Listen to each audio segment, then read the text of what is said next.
Happy Tuesday. We only have like, what, 2 weeks left? Well, I know who's failing right away. Bring it on. So excited that it's over. I'm just gonna deduct 90% of your grade.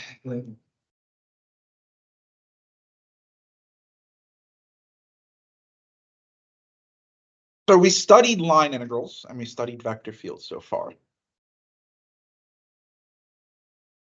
There is a special type of vector field.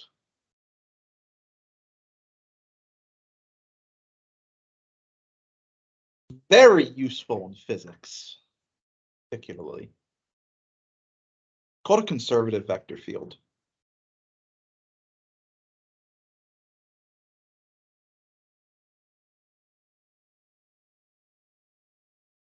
Gravity is conservative.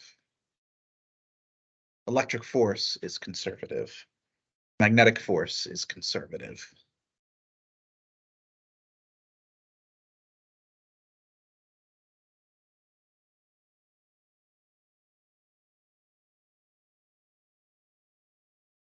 I forgot to.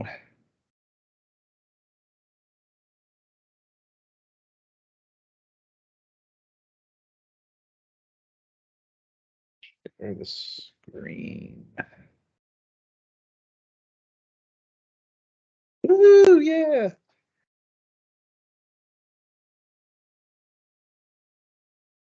Really excited.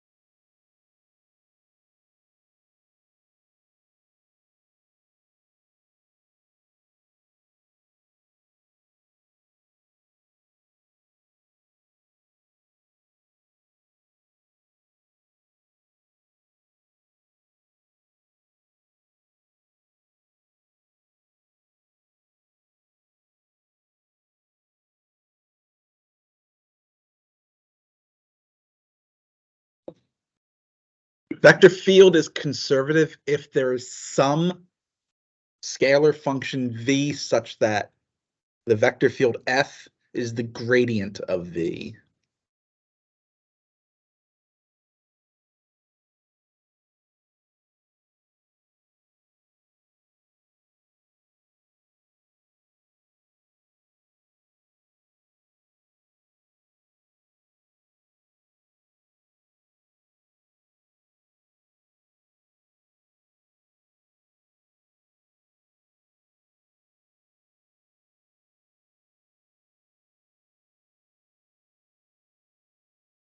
Such a function is called a potential function, or just simply potential of the vector field.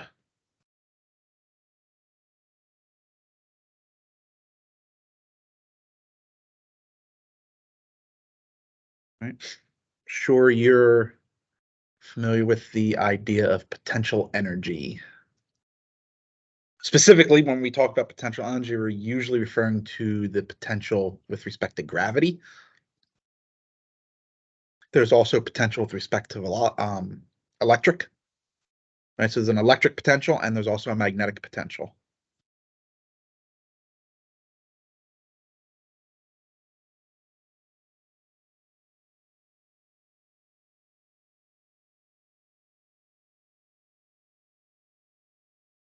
By the way, such a field should look familiar.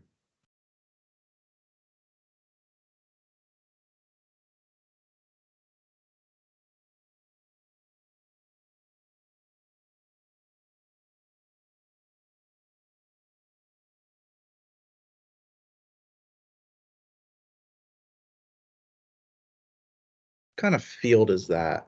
We already looked at it.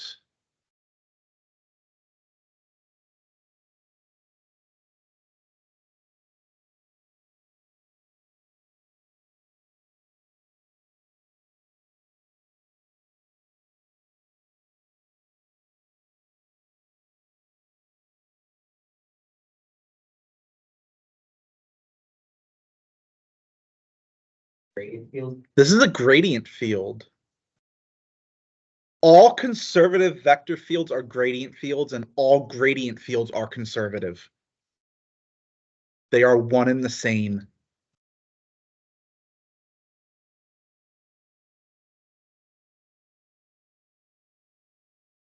Uh-oh, I just erased that V and I didn't mean to.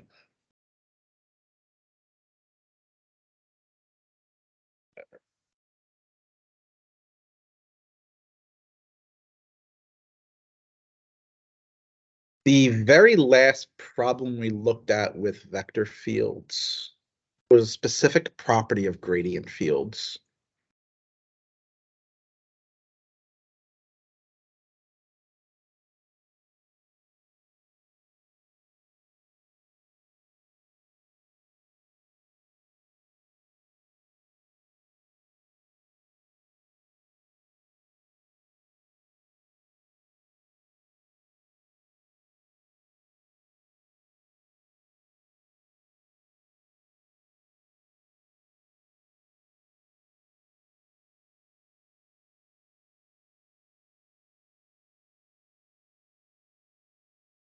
Bless you.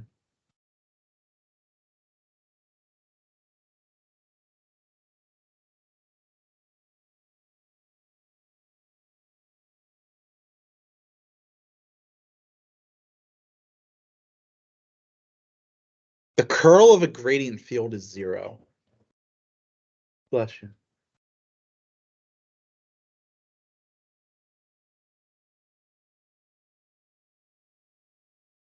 It actually works the other way around, right? So this is saying that if F is a gradient field, its curl is 0.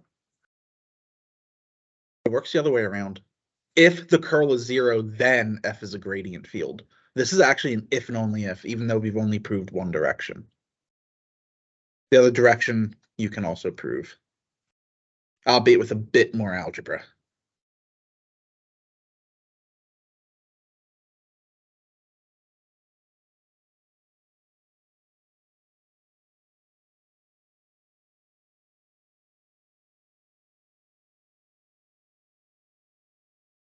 Put it this way.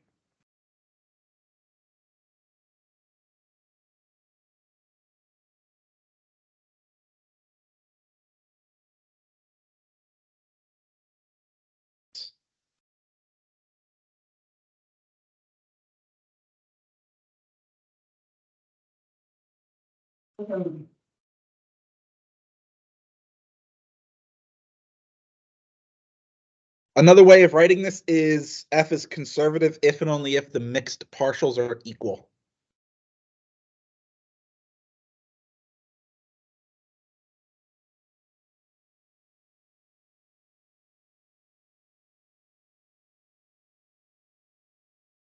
Very important, that's our test.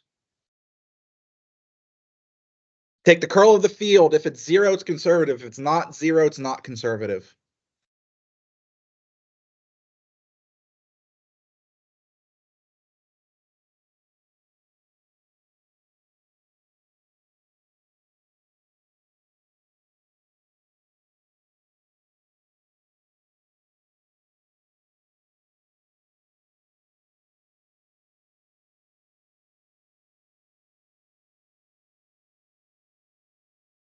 In mathematics, conservative vector fields are important because they give us an easier way of evaluating path integrals.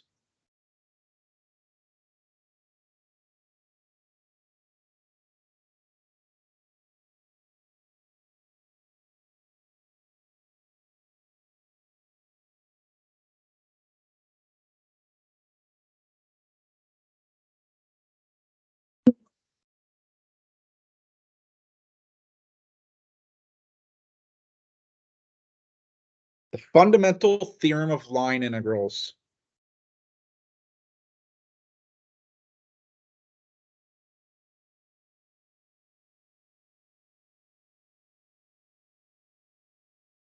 Make sure I write this the same exact way.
should specify here with potential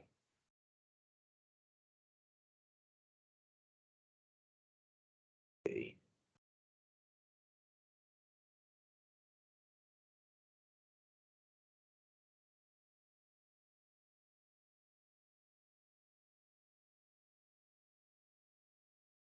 If you integrate a conservative vector field along a path from point P to point Q, the result is V of Q minus V of P. In other words, the path doesn't matter. It's only the starting point and ending point that matter. This is also known as path independence. Conservative vector fields are path independent.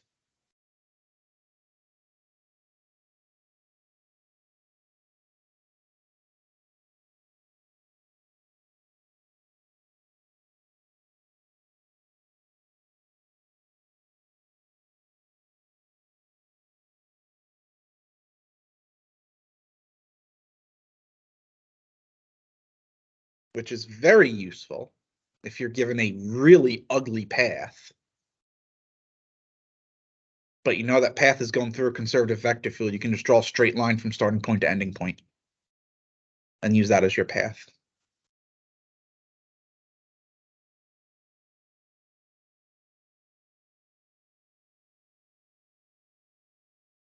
Corollary of that. So they write fundamental theorem in two parts. Really, this is the second part's just a corollary of the first part.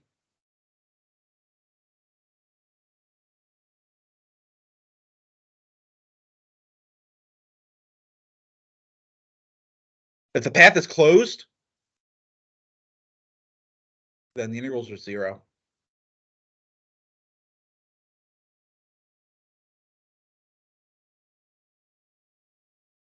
Right? Your starting and ending point are the same, so it becomes V of Q minus V of Q, which is 0.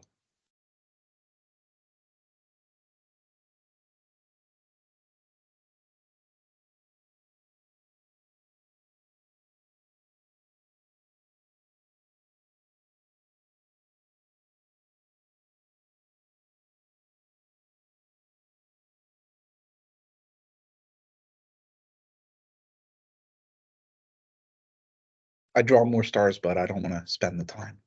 This is very important.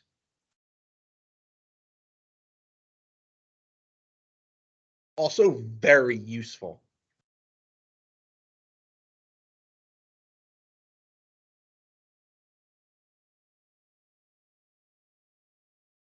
First time I taught this, on the exam, I gave them a conservative vector field and I gave them a really hideous path.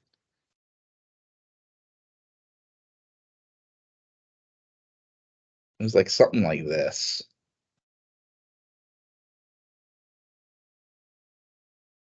And I said, find the circulation.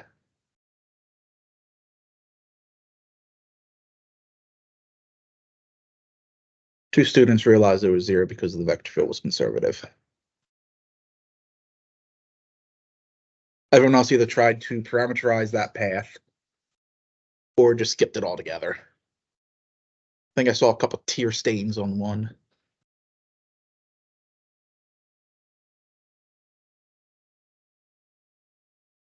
If you're doing a path integral, you should probably check to see if it's conservative, especially if it's closed.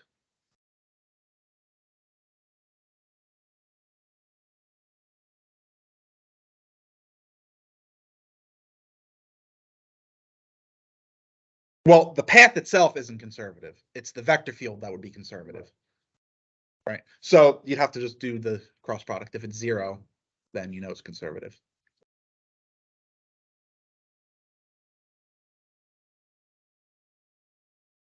The quiz we just took. This is why you weren't allowed to use fundamental theorem. The vector field was conservative. At a glance, you should be able to tell that now that you know the test. Which means that problem is actually a 2-second problem. If you're allowed to use this. But I strictly forbade it. For that reason. Which means that square problem we did, if that vector field was conservative, then it would have been 0 automatically. Which means we won't have to have worried about doing the 4 separate paths. Turns out it wasn't conservative, right? Because we didn't get 0.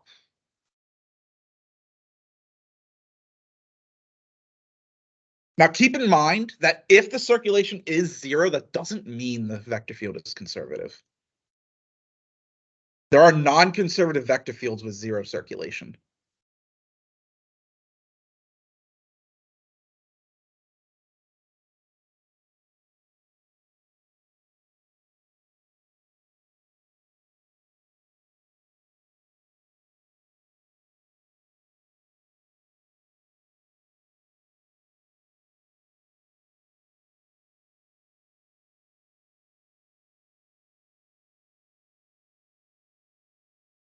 Find the work done in moving an object from the point 1, -2, 1 to the point 3, 1, 4 through the force field given.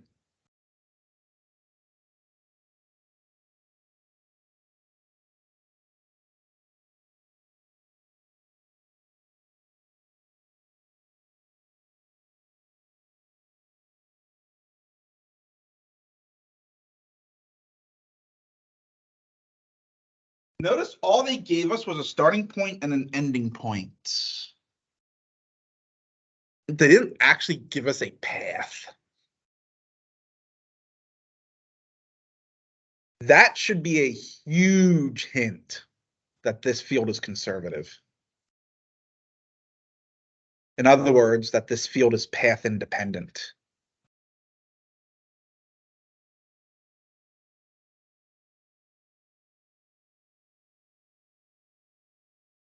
Well, let's first verify that.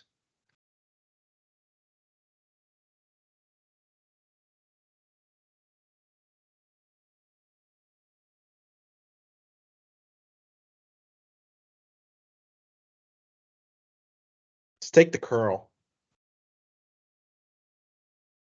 Partial y of the z component.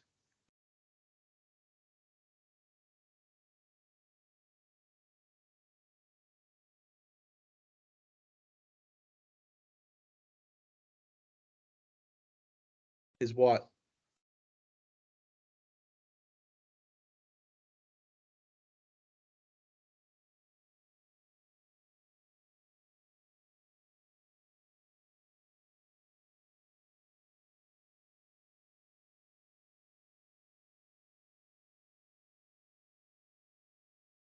It's really obvious.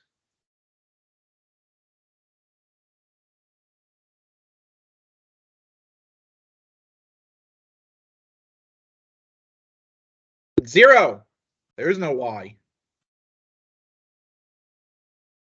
Partial z of the y component of the y component.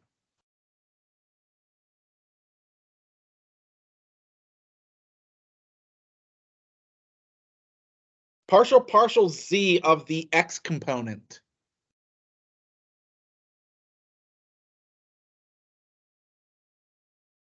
Partial x of the z component.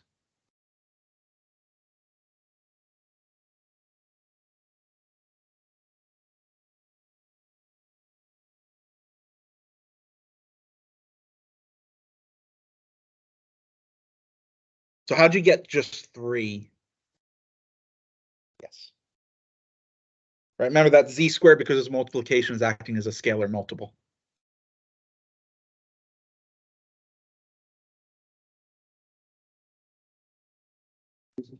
Partial z of the x.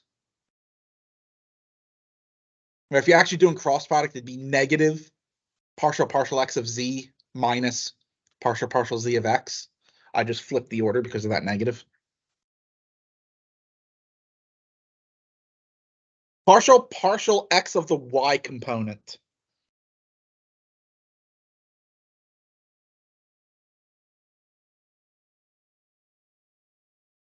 Partial y of the x component.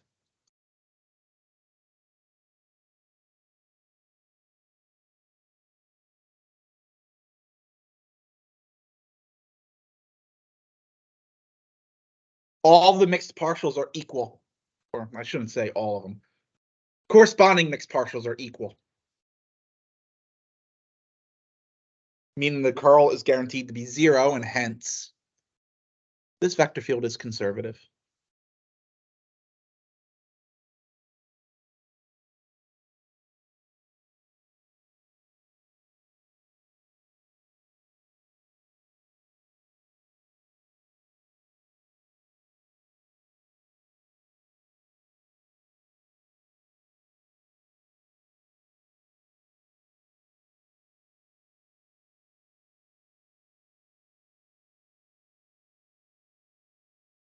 That means there exists some v such that that vector field, that force field, is equal to the gradient of v. Our job is to now find that potential.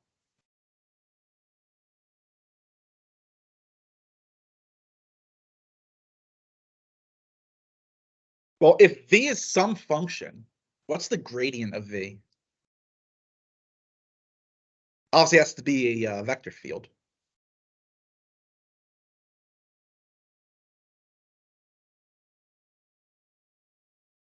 Don't overthink it. How do you find the gradient of a function?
This was way back in multivariate functions. I believe it was directional derivatives.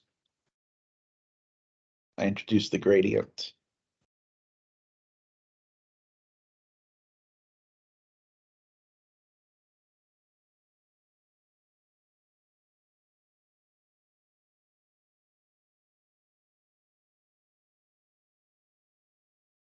Of course, we also did a problem with vector fields finding gradient.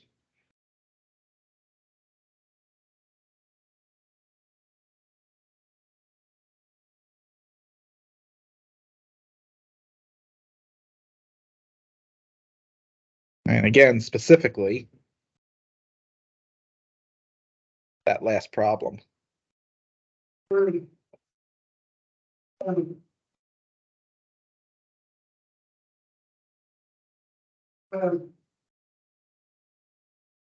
do you find the gradient of a function?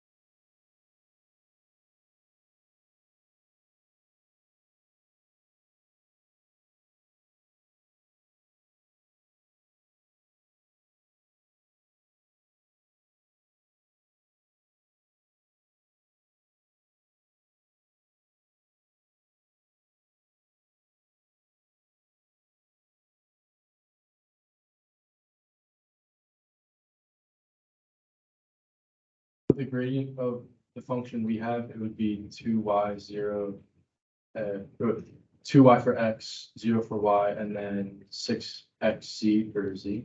No, You tried to take the gradient of f. Yeah. Which you can't do. Because f is a vector.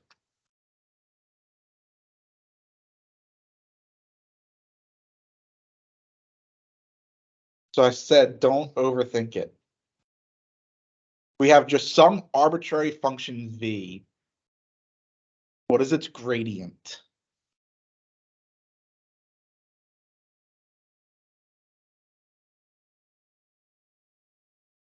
I don't know the function. You don't, Uh, but you can still find its gradient. Just still like looking at it like terms of view there. And the answer is right up on screen. Just a different function.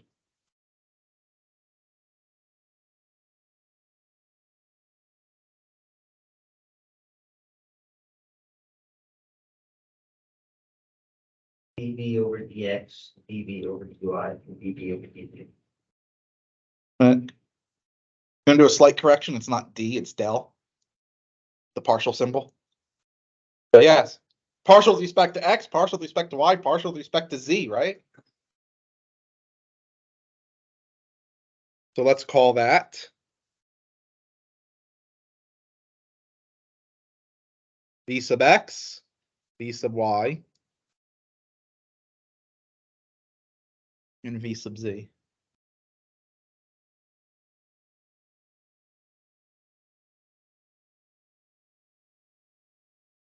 Vectors are equal if and only if they have the same magnitude and direction. When in component form, vectors are equal if and only if corresponding components are equal. Which would mean the potential function we have to find has to satisfy three relations.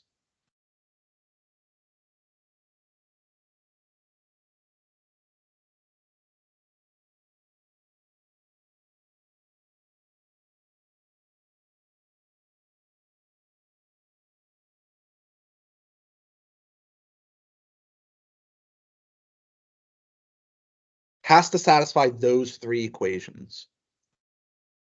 Those three relations.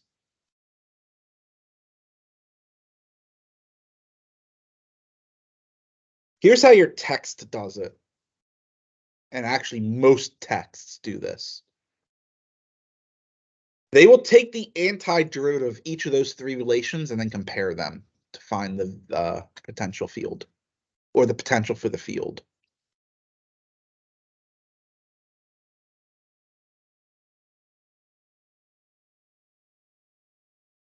That is not how I learned it.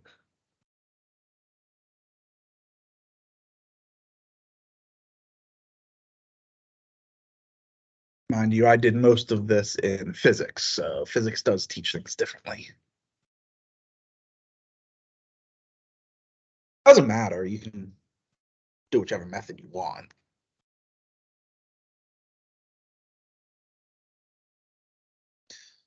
The method I'm going to use, the one that I learned, I also find it to be a bit more concrete.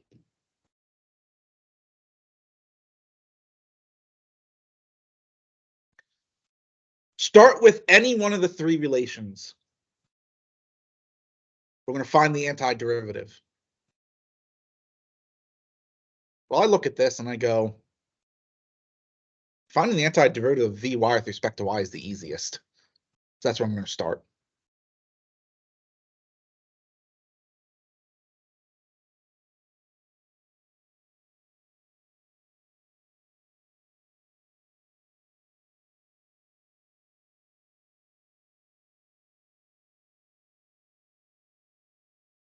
What is that antiderivative?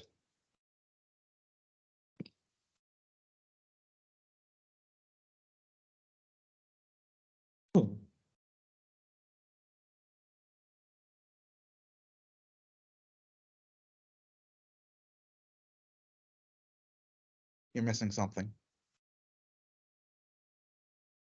What's C?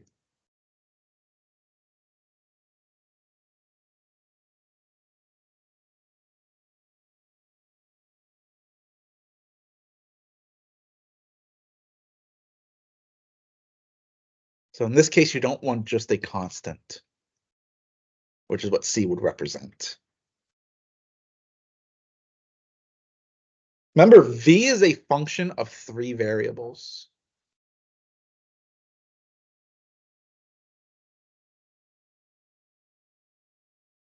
What can you differentiate with respect to Y and get 0? Not just a constant.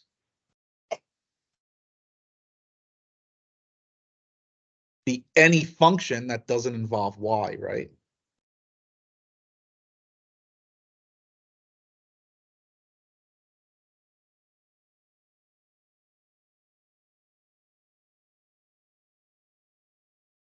In this case, since it's a 3-variable function, x, y, z, be a function of just x and z.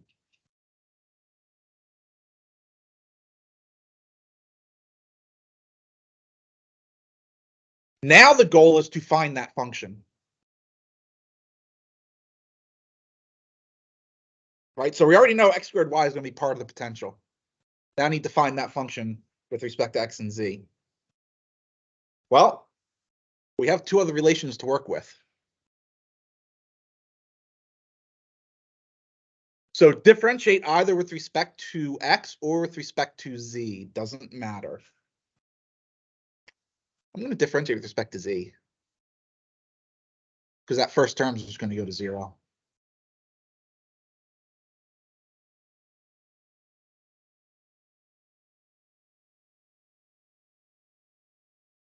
If you take the partial of a function xz with respect to z,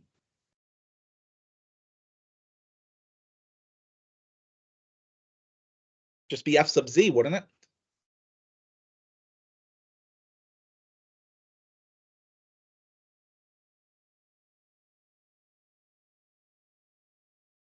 But we know what vz has to equal.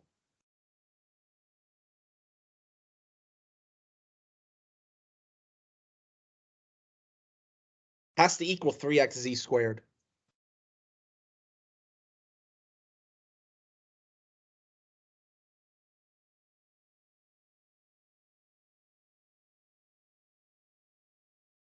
So what is f of xz?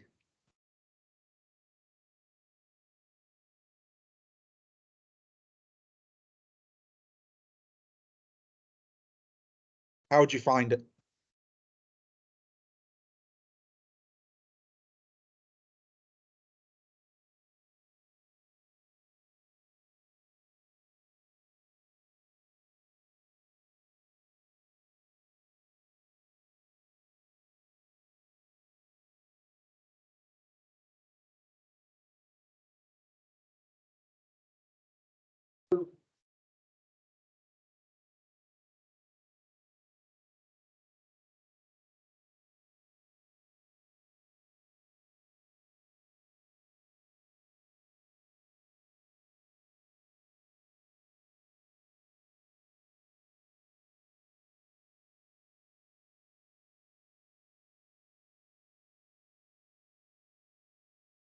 Oh, you're overthinking this. In other words, how do you undo a derivative with respect to z? It would just be x times c to the third. How'd you get it? Just take the antiderivative with respect to z, right?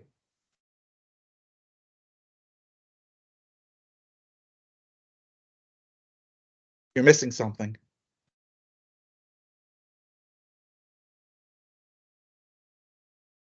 Not xz, Oh, x, y. not xy either. Just some function of x, because now f is only 2 variant, right? X and z.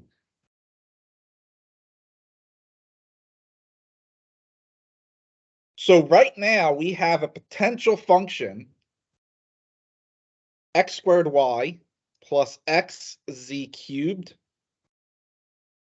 plus some function of x. The goal now is to find that function of x.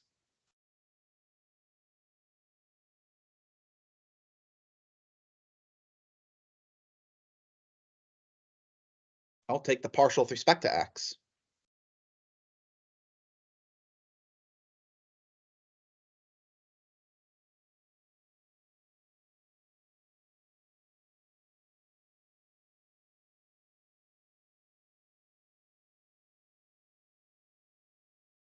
But we know what Vx has to equal.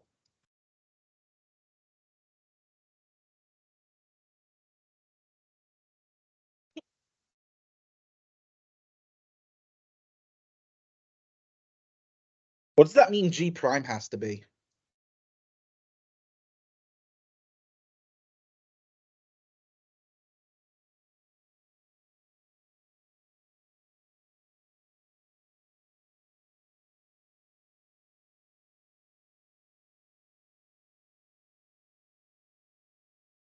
Why would it equal that?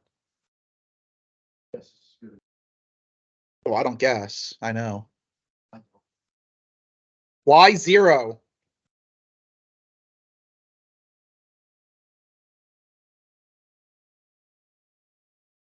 This whole thing has to be 2xy plus z cubed. You have a 2xy. You have a z cubed. Subtract them. G prime is 0.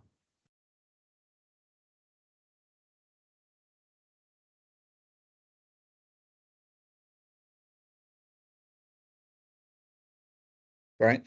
This piece is already what the partial with respect to x has to be. If G prime is 0, what does that mean G of x is?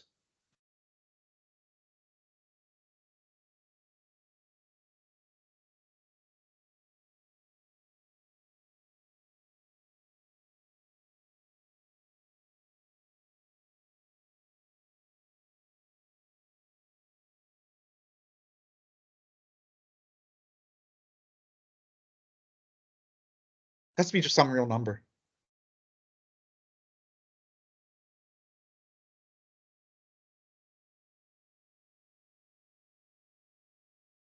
That makes our potential function x squared y plus xz cubed plus some constant. Which means that conservative vector fields have a family of potential functions. There's an infinite number of them.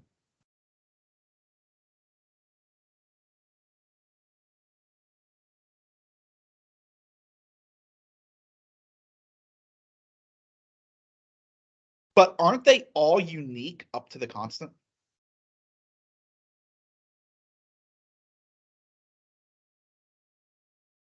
Right, so aside from the constant, every potential function is the same. Does not matter what you set your constant to. So why not just take the simple case and say the constant 0?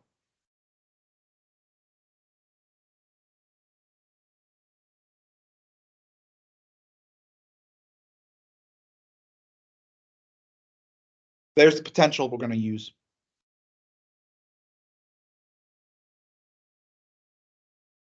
That doesn't matter. If you wanted to use a constant of 8, you can. Still a potential.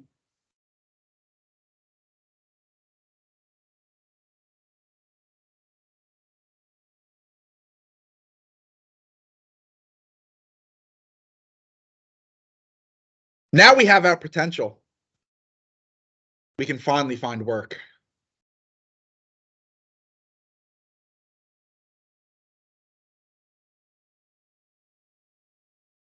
Remember, work is the path integral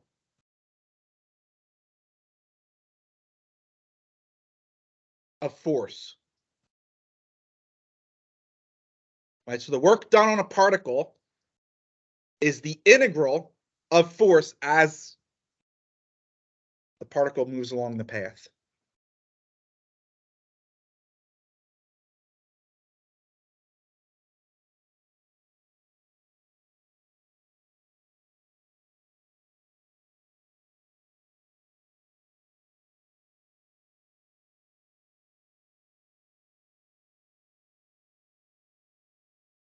Right, we just said F is conservative.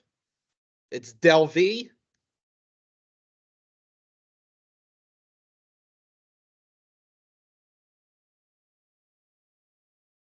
Final point was 314. Initial point was 1, -2, 1.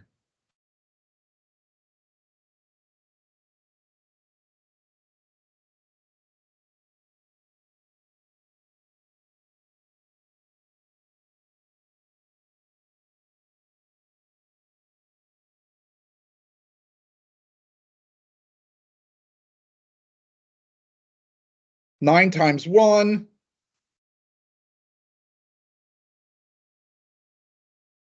plus 3 times 4 cubed. Question, going back a little bit, what if g of x prime didn't come out? They came out 2 or something. Well, then you have to integrate that. Okay, Right, and in your case, the g of x would then be 2x plus a constant. okay, So there'd be just a plus 2x here. so then the final function be it would have plus 2x. Yes. Okay, Right, and then plus a constant, but that constant you can set to be whatever you want. So take it to be 0. That's why it's.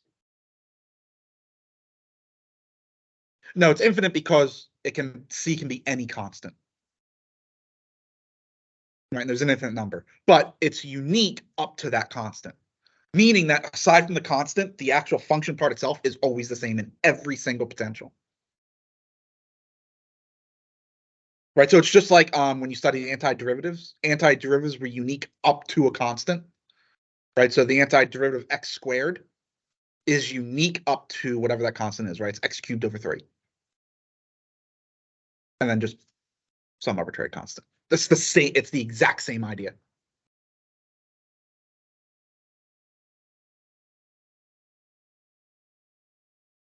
Three times 4 cubed, 64. 3 times 64, 192, right?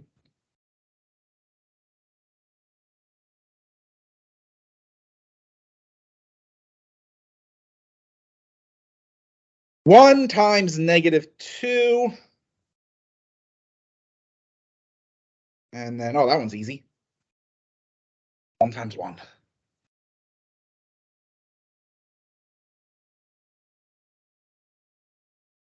$192 plus 10, 202.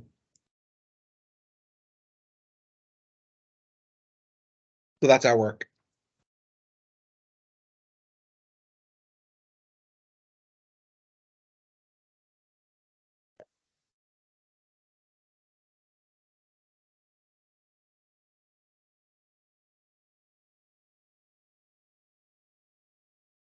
Depending on the path,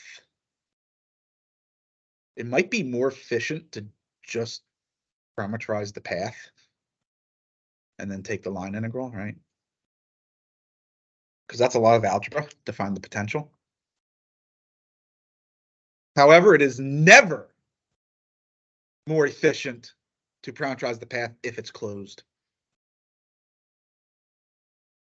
Because all you need to do is show that the field is conservative by taking its curl. And then you're done. It's 0. In that case, what work? For circulation, you don't need to find a potential function. Right? Circulation of a conservative vector field is always 0. All you have to do is show that it's conservative and you're done. Now remember, circulation simply just means that it's a closed path.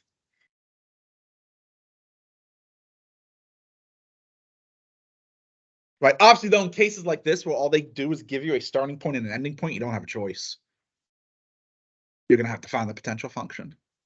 Well, I guess you don't. You could just show it's conservative and say, oh, it's path independent, and then just parameterize the line from point P to point Q. That might be less work.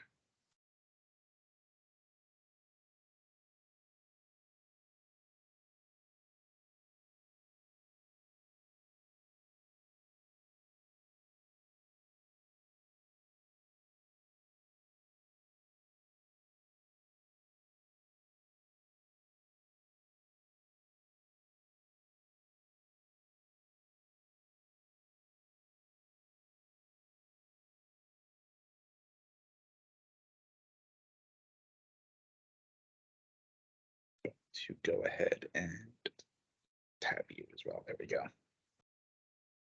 This problem. Let F be a conservative force field such that F is equal to negative del V.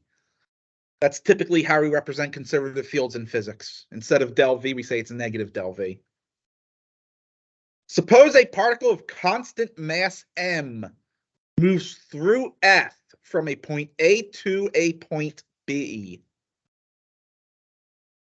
Prove that V of A plus 1/2 mv sub A squared is equal to V of B plus 1/2 mv sub B squared. V sub A, V sub B are the magnitudes of the velocities of the particle at points A and B respectively.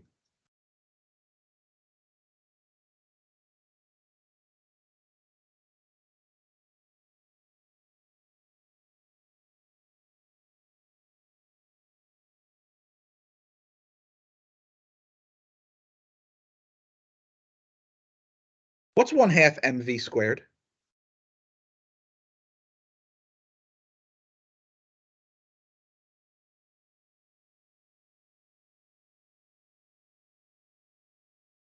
Bless you.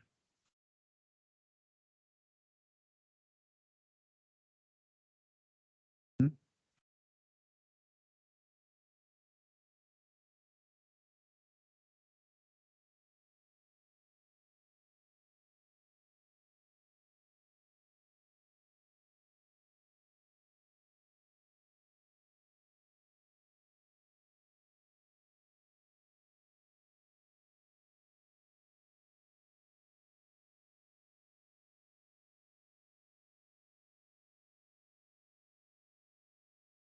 It's 1/2 mv squared.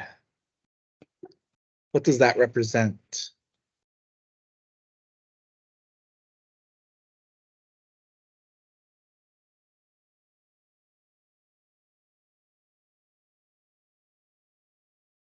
Energy. Kinetic energy. What would V be?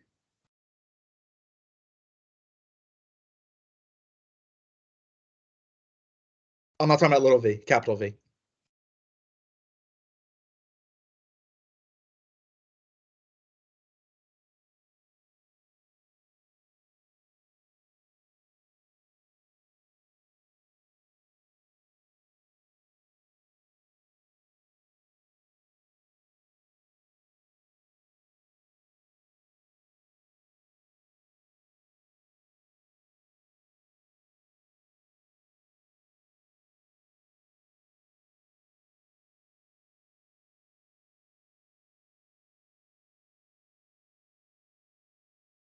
So what is capital V? Isn't it the potential for F? So that would make it the potential energy for F. So isn't this the relation for conservation of energy?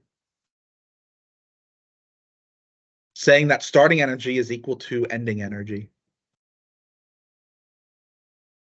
We're proving conservation of energy through a conservative vector field.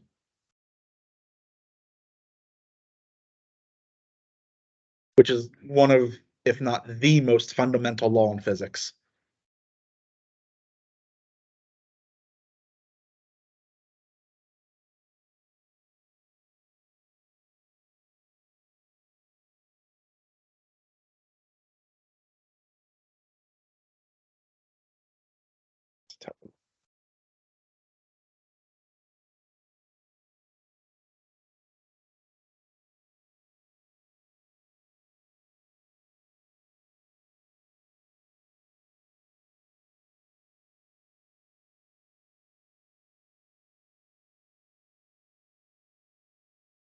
Newton's second law, F equals ma.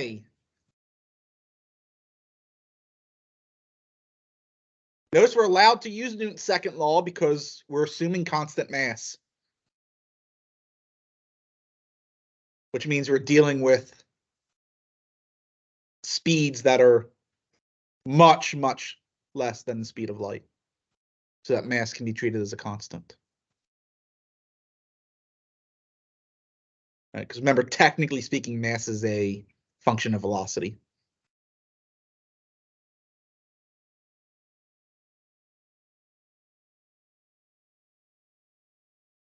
Before proceeding,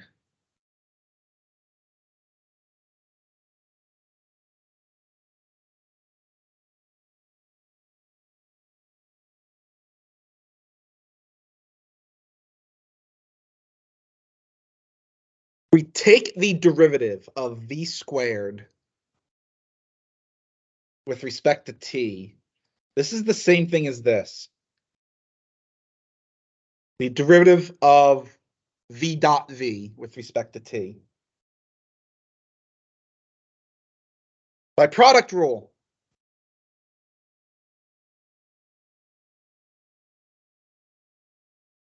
v dot a plus a dot v.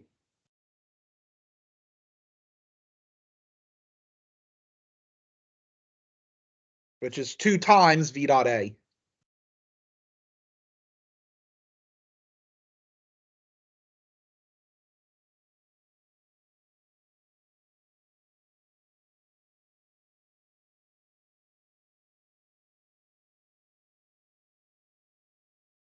That makes v dot a 1/2 the derivative of v squared with respect to t. That's going to be important.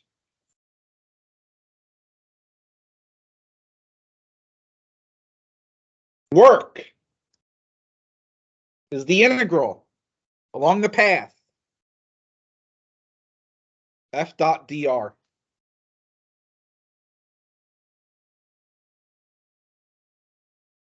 Integral from a to b. F is ma. Dr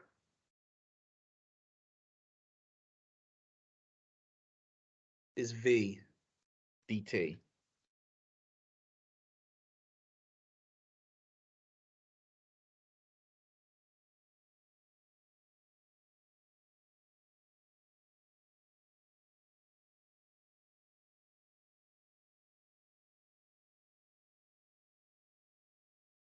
But we just said that a dot v is 1/2 the derivative of v squared.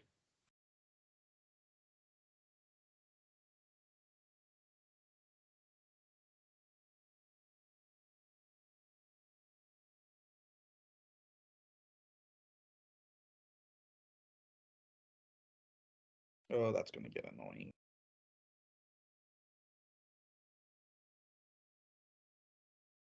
Questions won't let me scroll up. Perfect. Oh, that's not working either. Beautiful.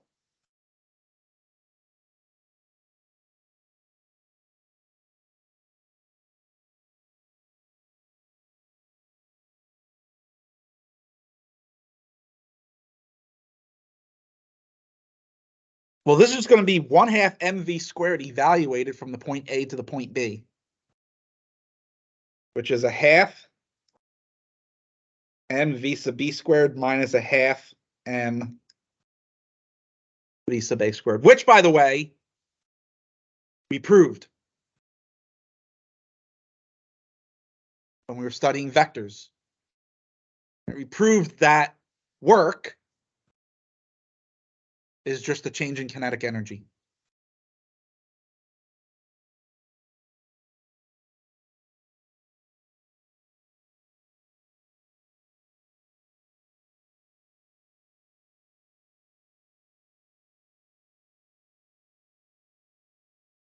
On the other hand,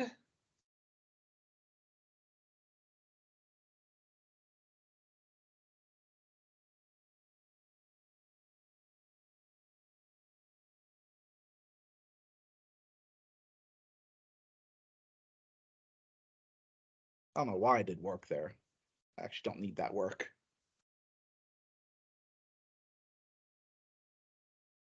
Oh, yes, I do.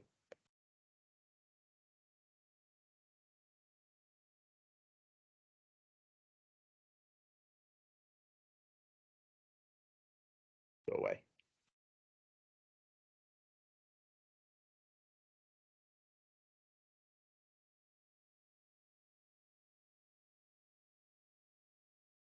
Since F is conservative, We're told it's negative del V.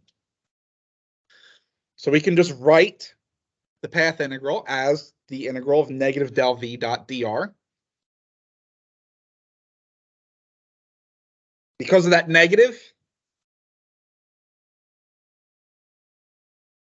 the order flips, it becomes V of A minus V of B. So on the one hand, we have, what I'm going to do is,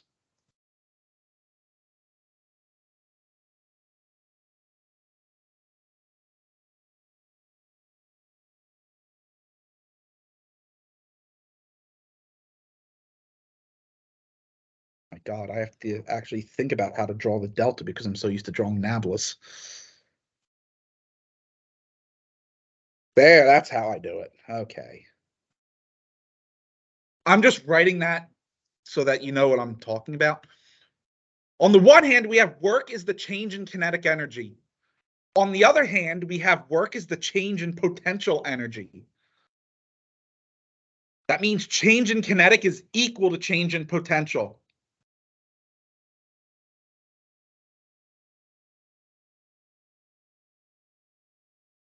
Oops, that should be a B.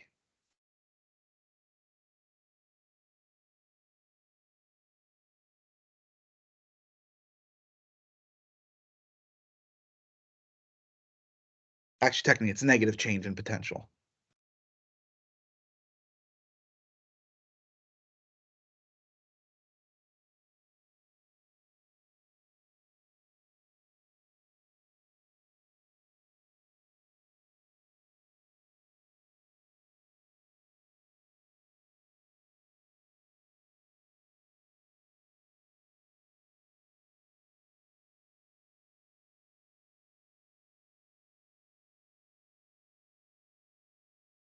Just with some simple rearranging, we get the desired relation.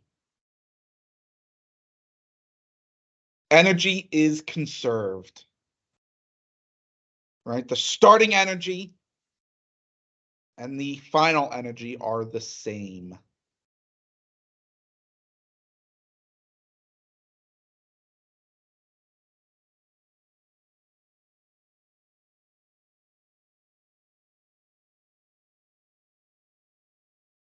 Now, in physics, there is one important caveat that's added. Energy is conserved. That is true. If you're looking at a closed system.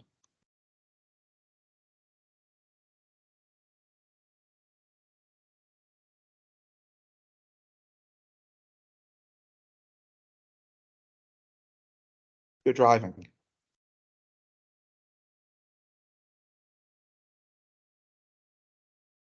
Say we're going down 295. It's 65 miles per hour. Let's just pretend for a minute that we're all good people and we obey the traffic laws and we're doing exactly 65 miles per hour. Anyone who says that that's what they do, you're a liar.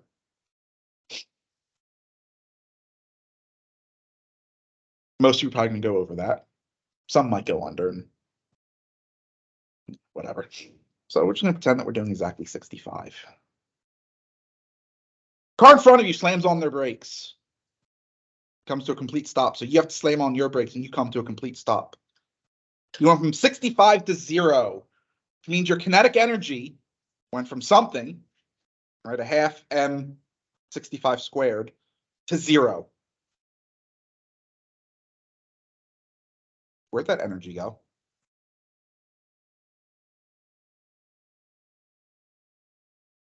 Heat. Could also have maybe some potential energy if you're going uphill. We're going to assume flat. Heat, right? So heat energy in the brakes, but you just said it dissipates. That's violating the conservation of energy.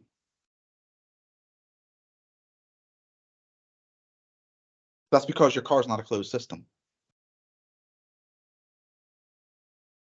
Where does it dissipate to? The air. Right, so you'd say, okay, Earth is a closed system. Is it? Doesn't the Earth radiate heat? Earth isn't a closed system either.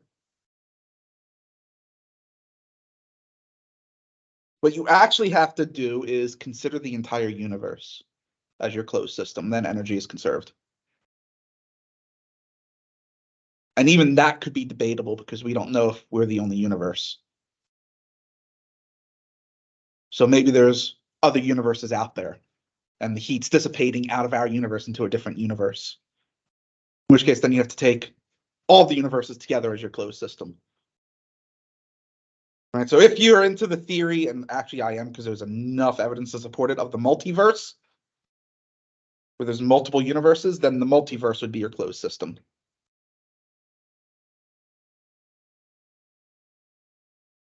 Of course, I'm also of the theory that there's a multiverse, but it's on a thin brain, and then there's an infinite number of brains. And each Big Bang is the result of two brains colliding. So think of a brain as like a flag blowing in the wind. When they collide, energy is released, there's your Big Bang. That requires string theory. In which case, all those brains would be your closed system. Right? But that is the important distinction in physics. It has to be a closed system in order for energy to be conserved. So you can't sit there and go, oh, my car disproves conservation of energy. Because I just look and go, okay, it's not a closed system, therefore it doesn't matter.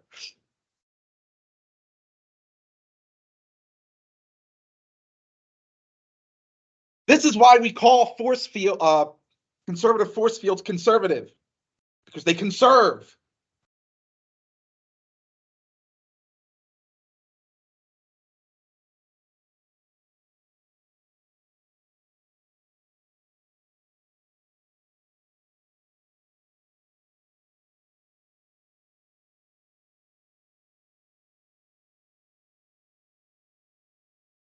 Do this.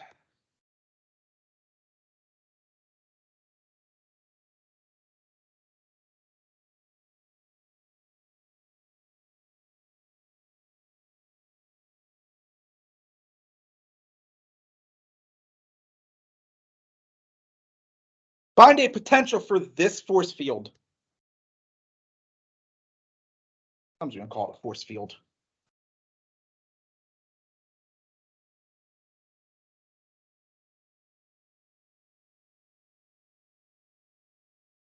The first thing you want to do is actually verify that it's conservative.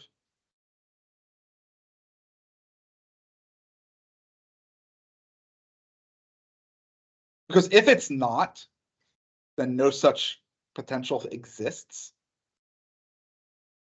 And that would particularly suck. You spend all that time trying to find a potential that doesn't exist.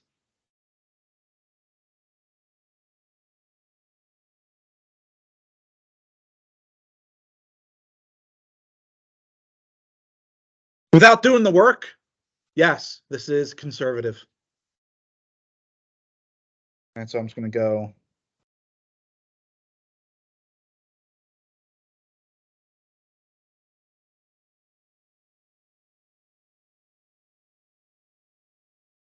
Equals 0 after some algebra.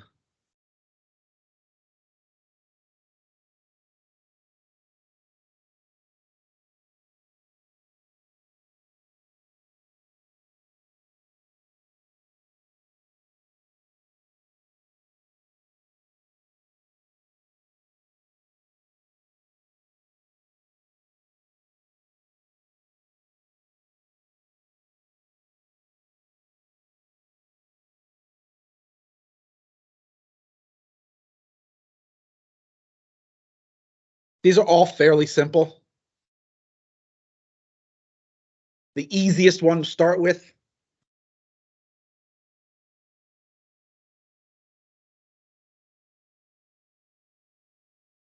is V sub x.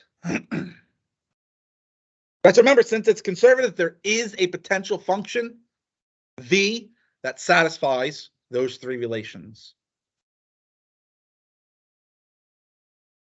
Antiderivative of e to the x log of y.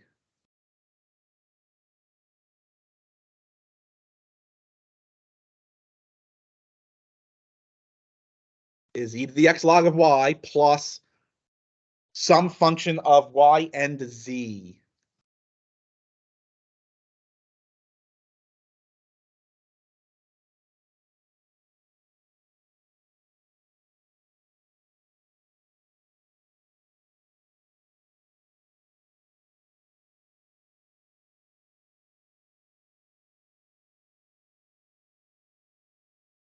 Take its partial with respect to y, you get e to the x over y plus fy has to equal, right, e to the x over y plus sine z.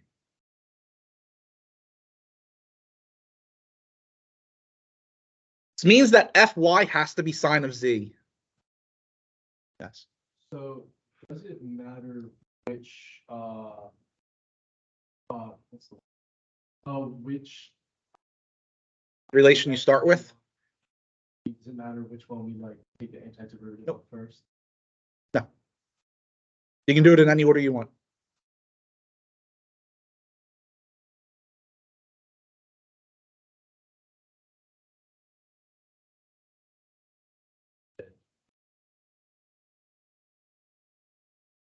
Use as wording about the after one.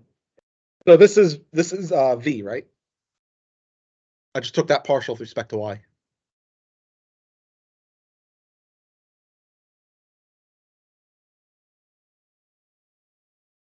Right, so first term partial with respect to y, e to the x over y. You got those in the x over y. Oh, you're talking about, yeah. So this is from here. This one is because we know that's what it has to equal.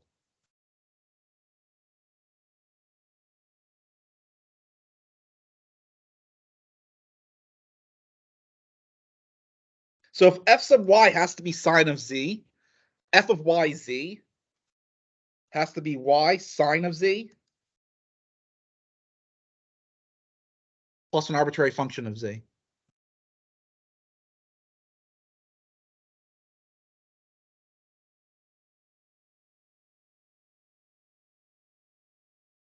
That means what we have right now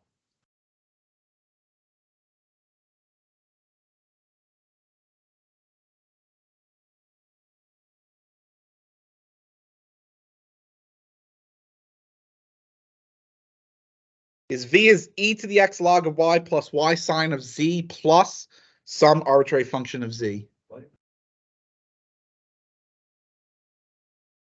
What do you mean evaluate? I mean, just like f of y and z equal whatever. So why did we? That's the antiderivative, right? So this is the partial with respect to y. Has to be sine of z. So take its antiderivative with respect to y.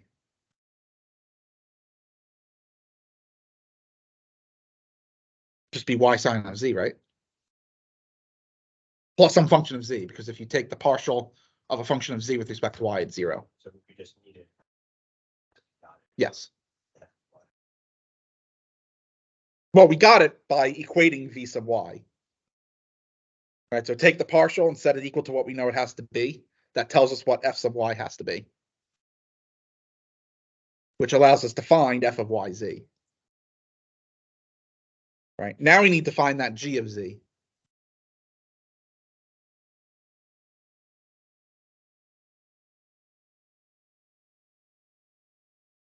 Take the partial with respect to z.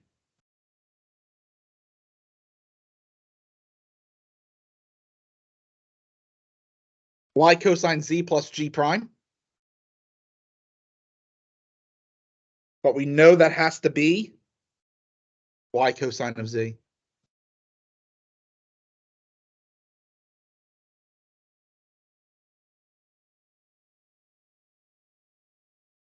That means g prime has to be 0.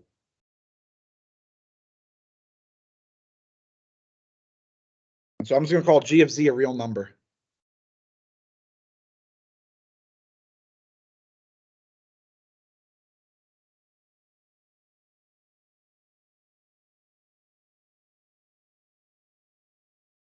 Now it said find a potential function. We can let that constant, that real number, be whatever we want it to be. I'm just gonna take it to be 0.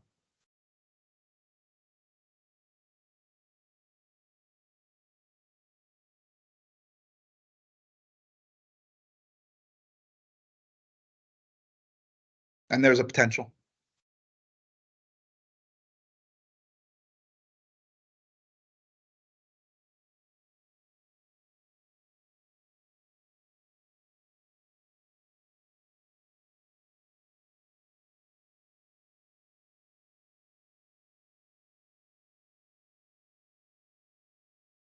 So on Thursday, we will calculate the work done moving a particle through the gravitational field. We're going to do one more problem involving gradient fields. Then we'll start looking at surface integrals. Fun, fun. See you then.